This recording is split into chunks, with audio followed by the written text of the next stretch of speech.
সম্মানিত দর্শক মণ্ডলী, আসসালামু আলাইকুম। লোগো ডিজাইন টিউটোরিয়ালে আপনাদের স্বাগত জানাচ্ছি। আজকে টিউটোরিয়ালের নবম ক্লাস। এই ক্লাসে আমরা দেখব আমরা কিভাবে মনোগ্রাম লোগো তৈরি করতে পারি বা লেটারমার্ক লোগো তৈরি করতে পারি। তো চলুন আমরা কাজ শুরু করি। তো আমরা প্রথমে যে ডিজাইনটা করেছিলাম সেটা হচ্ছে এক্সপোজ এই শব্দটা নিয়ে আমরা ডিজাইন করেছিলাম। তো আজকেও লোগো ডিজাইনের ক্ষেত্রে আমি শুধুমাত্র এক্সপোজ কথাটাকে নিচ্ছি, দেন আমরা পরে মার্কেট এবং প্লেসে কথাটাকে নিয়ে তারপরে কিভাবে আমরা লোগো স্যাম্বল বানাতে পারি বা মনোগ্রাম বানাতে পারি সেটা দেখব। তো আমি এটা নিলাম, নেওয়ার পরে আমি রাইট বাটন ক্লিক করে ক্রিয়েট আউটলাইন করে ফেলছি। ক্রিয়েট আউটলাইন করে ফেললাম, দেন এটাকে আনগ্রুপ করে আমি ইটাকে একটা কপি করে নিচ্ছি। প্রথমত টেক্সট থেকেই যে টেক্সট আমরা পাবো সেই টেক্সট থেকে বা ফন্ট থেকে আমরা ডিজাইন তৈরি করার চেষ্টা করব। তারপর আমরা নিজেরা কিভাবে তৈরি করতে পারি সেটা দেখব। আমি এটা গ্রুপ করে রেখে দিলাম। এরপরে খুবই বেসিক একটা বিষয় আমি এখান থেকে শুরু করছি। আমরা ইটাকে এইভাবে স্যাম্বল আকারে আমরা দিতে চাইলে সরাসরি এইভাবে দিয়ে দিতে পারি, উপরে বা সাইডে ঠিক এইভাবে সরাসরি আমরা দিয়ে দিতে পারি। তবে কিছু ডিজাইন করাও যেতে পারে, এটা একটা স্বাভাবিক বিষয়। তো আমরা সরাসরি এভাবে উপরে কিংবা সাইডে আমরা শুধুমাত্র এটা বসাইতে পারি। আবার এটাকে এভাবে রোটেট করে বসাতে পারি, এইভাবে রোটেট করে বসানো যেতে পারে। আবার আমি এটাকে কপি করছি, কপি করার পরে ডাইরেক্ট সিলেকশন টুল দিয়ে আমি এই অংশটা এই পাথের উপর আমি কন্ট্রোল প্লাস করছি, জুম করে নিলাম যাতে আপনারা দেখতে সুবিধা হয় আপনাদের।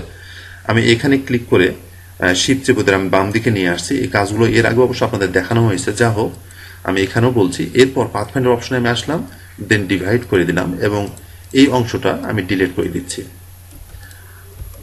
তো এইভাবে তো সাধারণভাবে আমি দিতে পারি, আবার এইভাবেও আমি এটা উপস্থাপন করতে পারি। যা হোক, এরপরে আমরা এগুলোই আবার বিভিন্ন শেপের মধ্যে উপস্থাপন করার চেষ্টা করব। প্রথমত হচ্ছে স্কোয়ার শেপ। আমি এখান থেকে রেক্ট্যাঙ্গেলটা সিলেক্ট করলাম, সিলেক্ট করার পর শিপ এবং অল কি চেপে ধরে আমি একটা রেক্ট্যাঙ্গেল ড্র করলাম। দেন এটাতে আমি একটা ভিন্ন কালার দিচ্ছি, বা এটা কালো কালার থাকতে পারে, আমি এটাকে ভিন্ন কালার দিয়ে দেবো। আমি এটাকে রাইট বাটন ক্লিক করে অ্যারেঞ্জ শিফটিং টু ফ্রন্ট করে নিলাম এবং এটাকে সাদা কালার দিয়ে আমি শিফট এবং অল কি চেপে ধরে কিছুটা ছোট করে নিচ্ছি। আবার এভাবেও আমি এটাকে অ্যালাইন করে নিচ্ছি। আবার এভাবেও আমরা উপস্থাপন করতে পারি। তো আমরা কতভাবে উপস্থাপন করতে পারি এটা একটা নমুনা আপাতত এখানে দেখাই দিয়ে আমরা এটা রোটেট করে নিতে পারি এবং এভাবেও আমরা উপস্থাপন করতে পারি। এটা আমি আবার ঘুরাই নিচ্ছি আগের মতো।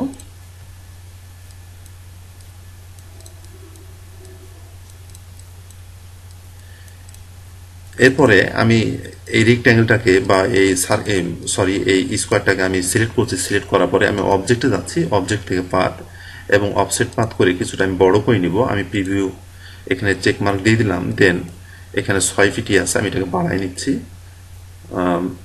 একটু বড়ই করব। 14 ফিটই করলাম। দেন ওকে করলাম। ওকে করার পরে আমি এটা কালারটা স্ট্রোকে নিয়ে যাব। এর জন্য এখান থেকে আমি কালারটা ঘুরাই নিলাম, সোয়াপ করলাম। দেন প্রয়োজন মতো আমি এখানে স্ট্রোকটা বাড়াই নিচ্ছি, আমি 3 রাখছি।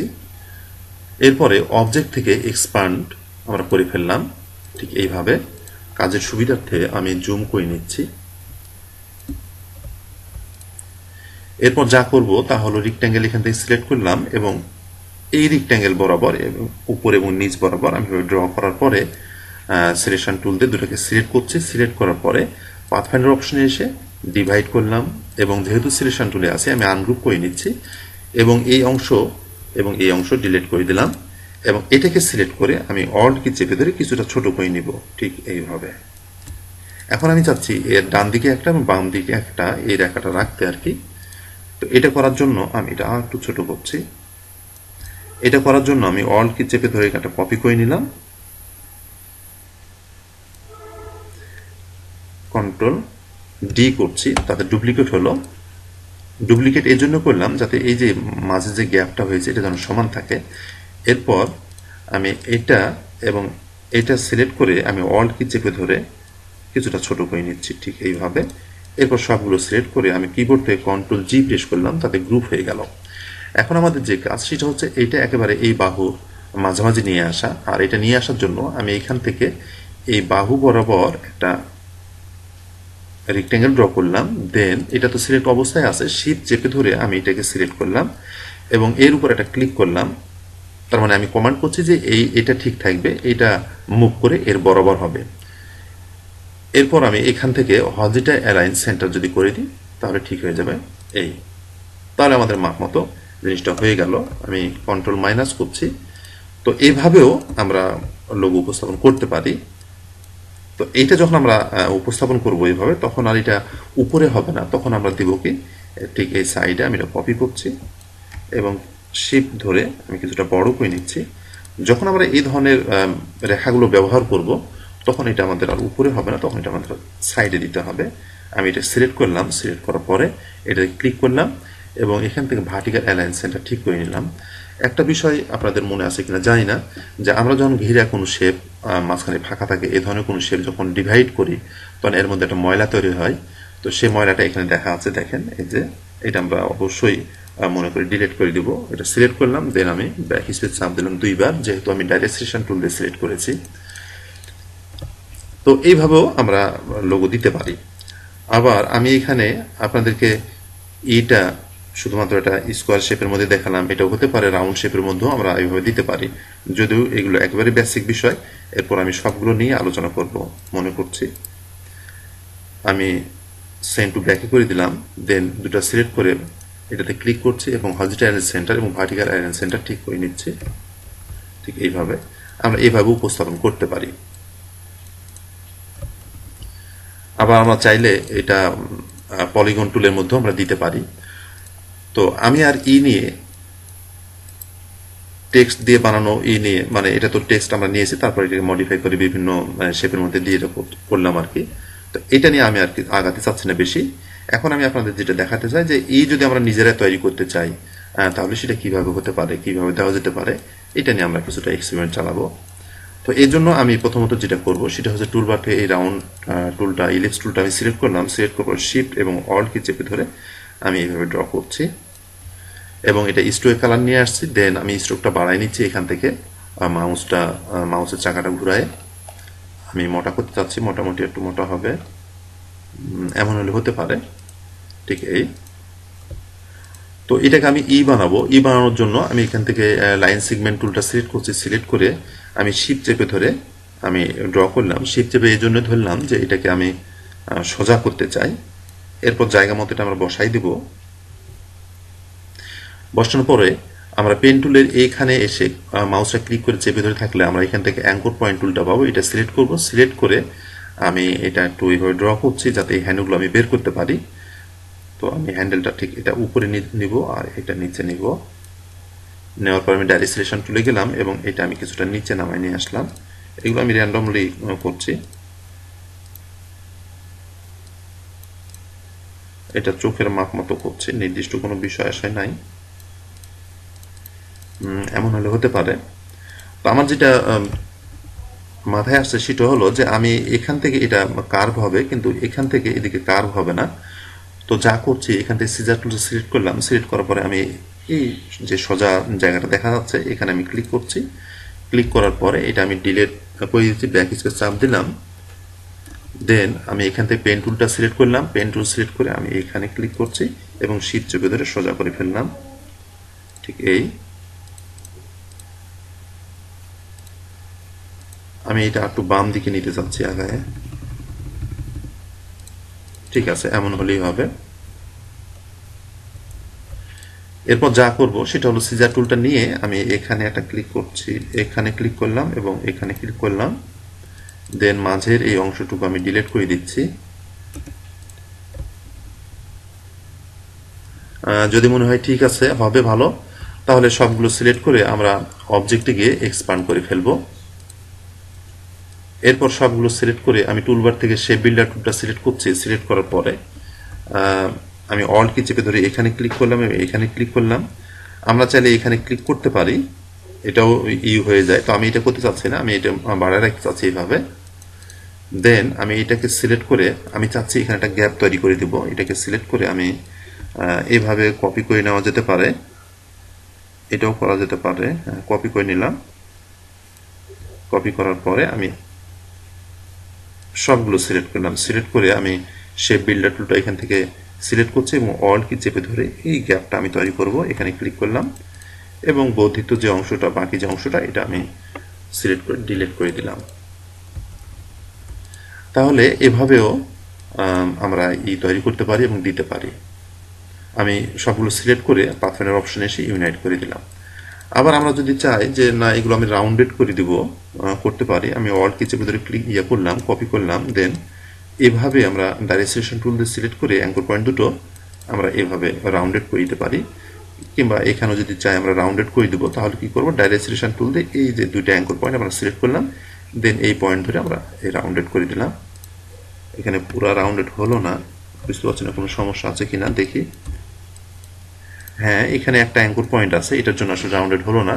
এই অ্যাঙ্কর পয়েন্টটা সিলেক্ট অবস্থায় আছে, আমি শুধুমাত্র এই যে মাইনাস পেন এখানে ক্লিক করব, এটা ডিলিট হয়ে যাবে। দেন দুটো সিলেক্ট করে আমরা এইভাবে রাউন্ডেড করে ফেললাম। এখন আমরা আরেকভাবে বানানো দেখব। আর এটা বানানোর জন্য আমি টুলবার থেকে স্পাইরাল টুলটা সিলেক্ট করলাম। সিলেক্ট করার পরে আমি এভাবে ড্রাগ করছি। ড্রাগ করার আমি মাউসটা ছেড়ে দিইনি। এই সময় আমি কিবোর্ড থেকে কন্ট্রোল কিটা চেপে ধরলাম এবং এটাকে কিছুটা আমি আমার মতো করে নিতে চাচ্ছি, আমি কেমন দেখতে চাই বা করতে চাই। আর খেয়াল রাখতে হবে আমি এটা দিয়ে বানাবো।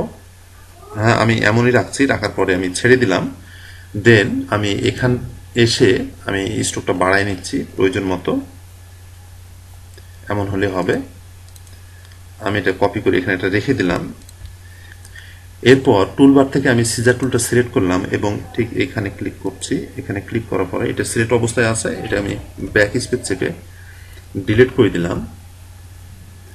এবং এখান থেকে পেন টুলটা সিলেক্ট করার পরে আমি এখানে ক্লিক করলাম এবং শিফট চেপে ধরে বাম দিকে নিয়ে আসছি, ঠিক এইভাবে, ঠিক এই।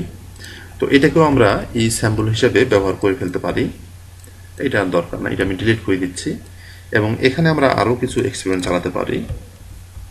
যেমন এটাকে সিলেক্ট করলাম, প্রয়োজন মতো বাড়াই নিলাম এবং এখানে যে ইউনিফর্ম আছে এখান থেকে আমি প্রথম যে প্রোফাইলটা ব্যবহার করতে পারি, কিংবা তারপরের প্রোফাইলগুলো আমরা ব্যবহার করে দেখতে পারি যে কোনটাতে কেমন লাগে, সেটা আমরা ব্যবহার করতে পারি। যেমন এই প্রোফাইলটা ব্যবহার করা যেতে পারে, বা আরও দেখি আমি এটা, কিংবা এটা, আমি এটা ব্যবহার করছি। দেন আমি স্ট্রোকটা আরও কিছু বাড়াই নিচ্ছি, ঠিক এই।